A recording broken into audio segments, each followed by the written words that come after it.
dari situ saya akan bagi kalian menjadi 3 kelompok. Nah, itu nanti ada 3 kelompok. Yang pertama Nelson Mandela, yang kedua Insinyur Soekarno, yang terakhir itu ada Sultan Hasanuddin. Nah, kalian masih ingat tadi yang Ibu bahas tadi pagi tentang kaidah kebahasaan teks biografi itu ada apa aja? Ya, pronomina, terus konjungsi temporal, kata kerja, tindakan dan pasif, dan yang terakhir tadi kalimat kompleks. Nah, nanti tugas kalian itu menganalisis kaidah kebahasaan dari teks yang Ibu kirim. Nah, nanti setiap kelompok akan Ibu kirim LKPD-nya itu berbeda-beda.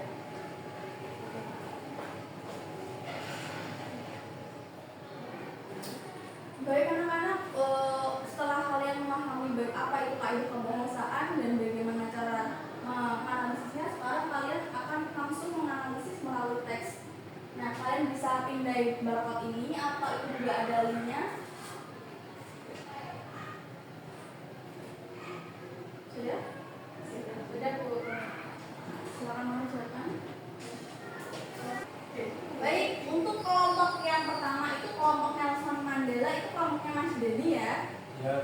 Nah, di sini nanti Mas Denny menganalisis kaidah kebahasaannya sesuai dengan LKPD yang Ibu kirim di Google Doc. Nah, di Google Doc ini sudah saya sertakan lampiran kerja. Jadi Mas Denny tinggal mengetik di situ. Nanti Mas Denny menganalisis kaidah kebahasaannya dengan 4 kaidah tadi, pronomina. Kemudian kelompok yang kedua atau kelompok Soekarno nanti dikerjakan oleh kelompoknya Alif. Ya. Dan di situ sudah saya sertakan teks dan di bawahnya sudah ada lembar jawabannya dan sudah saya kasih klasifikasi tabelnya. Nah, nanti kelompok Mbak Alif tinggal menambahkan contoh dalam teksnya bagaimana dan analisisnya bagaimana. Dan kelompok yang terakhir itu kelompoknya Mbak Helma Sultan Hasanuddin. Nah, ini juga sama, sudah saya berikan teks dan di bawahnya itu ada lembar jawabannya. Nah, Mbak Helma itu nanti tinggal mengisi tabel-tabelnya. Kemudian itu juga sudah saya kasih satu contohnya di dalamnya. Jadi nanti Mbak Helma di bawahnya juga tinggal meneruskan. Oke, Mas Denny bagaimana, sudah mengerti atau ada yang dibingungkan? So far sudah paham. Oke, udah paham. Tidak ada masalah ya? Aman ya. Oke, selamat mengerjakan. Ya, terima kasih.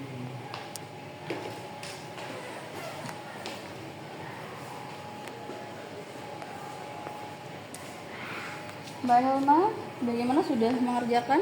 Sudah Bu, tapi saya masih bingung yang ini Bu. Yang mana? Yang konjungsi temporal itu gimana Bu?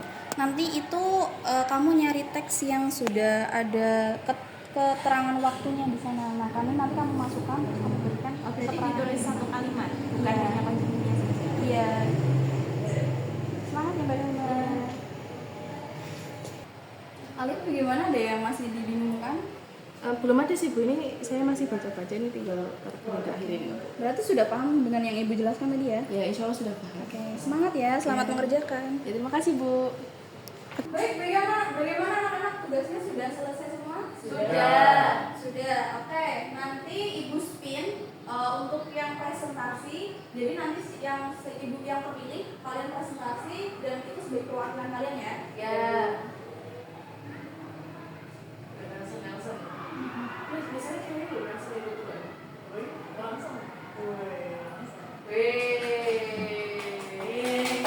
Kelompoknya siapa? Denny. Oke, Mas Denny, silakan boleh presentasikan hasil karyanya.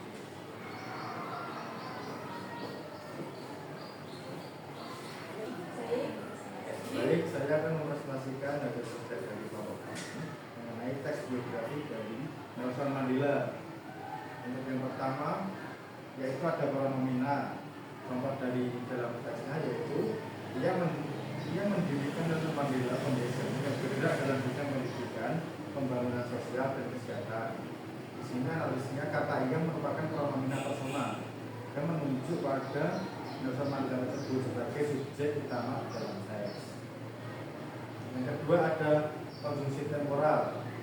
Buktikan dengan pada 27 April 1994 Afrika Selatan menggelar pemilu demokratis pertama dalam sejarahnya. Nah, di sini analisisnya yaitu di bagian pada 27 Aprilnya, yaitu menunjukkan urutan waktu dalam peristiwa yang diceritakan.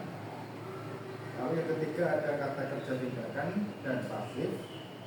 Contoh dalam teksnya yaitu Mandela bergabung dengan Kongres Nasional Afrika atau INC yang mulai aktif dalam perlawanan terhadap apartheid. Nah, analisisnya kata kerja tindakan bergabung dan aktif menunjukkan tindakan Mandela, sementara kata kerja pasif seperti kata ditangkap pada kalimat lain menunjukkan bahwa Mandela menerima tindakan dari pihak lain. Lalu yang terakhir ada kalimat kompleks, yaitu contoh dalam teksnya ketika gerakan perlawanan damai tidak membuahkan hasil, Mandela dan INC mulai menerapkan strategi yang lebih agresif. Nah, di sini analisisnya yaitu kalimat ini terdiri dari dua klausa, yaitu klausa utama Mandela dan INC mulai menerapkan strategi yang lebih agresif, dan klausa yang kedua yaitu ketika gerakan perlawanan damai tidak membuahkan hasil. Nah, yang ini menunjukkan adanya hubungan sebab akibat. Itu. Tepuk tangan buat Mas Denny. Kalau ide yang luar biasa, Mas Denny bisa gitu. Baik, sekian presentasi dari saya. Terima kasih. Assalamualaikum warahmatullahi wabarakatuh. Waalaikumsalam warahmatullahi wabarakatuh. Baik anak-anak, dari presentasinya Mas Denny ada yang dibingung tidak? Jelas. Berarti hasil analisisnya tepat ya? Tepat sekali. Nanti hasil analisis kalian akan ibu koreksi di Google Doc kalian satu persatu. Terus nanti yang kurang tepat akan ibu komentari di sana. Ya, siap. Terima kasih.